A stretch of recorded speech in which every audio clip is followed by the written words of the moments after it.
আসসালামু আলাইকুম রহমতুল্লাহ বারাকাতু। দেখেন দুপুরে রান্না করার জন্য বেগুন নিয়ে নিছি আর ফুলকপি আলু দিয়া মাছটা রান্না করব। এর জন্য নিছি এই যে মাছ, রুই মাছ দিয়া ভাজি করে যে ফুলকপি দিয়ে রান্না করব। আর এই পাশে ভাত বসাই দিছি, ভাতের বলক এসে পড়ছে। আর ওই যে বেগুন যে মাখা করে রাখছিলাম এগুলি যে বাইজাই যে প্লেটে প্লেটে রাখতেছি। আরও রয়েছে অনেক ভাজি, এগুলি আস্তে আস্তে করতেছি। আর ওই যে ফুলকপি ছিল, ওই যে মাছ অফ ক্যামেরা মাছ ভেজা, এই যে ফুলকপি দিয়া রুই মাছ দিয়া এই যে রান্না করে ফেলছি।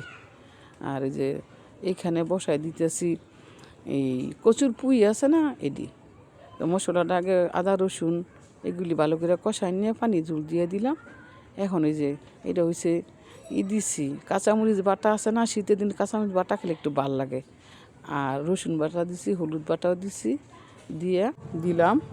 এখন ভালো করে নেড়ে চেড়ে নেই, সব মশলা মিশায়া নিব যাতে মিশ্রিত হয় ভালো করে। একটু লবণ লাগবে, দিয়ে দিলাম। যে এই পাশে শিং মাছ বোনা করব, এখানে দিয়ে দিলাম কাঁচামরিচ বাটা, রসুন বাটা, হলুদ বাটা সবই দিছি।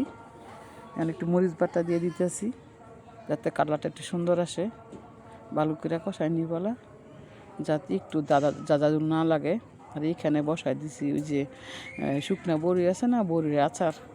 আর এই যে মাছ বাছছি, কই মাছও আছে একটা, ওকে শিং মাছ এই যে বুনা করতেছে ভালো করে কষাই নিচ্ছি। যে হইয়া গেছে প্রায়, ধনিয়া পাতা দিয়ে দিই, একটু ডাকনাটা দিব।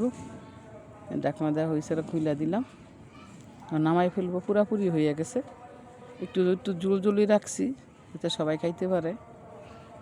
রাখা হয়ে গেছে, কালারটা অনেক সুন্দর হয়েছে। আর এটা ওই যে কচুর খাটাই বলি আমরা, এটা রান্না করছি একটু জুল জুল করে। আর এটাও হইয়া গেছে।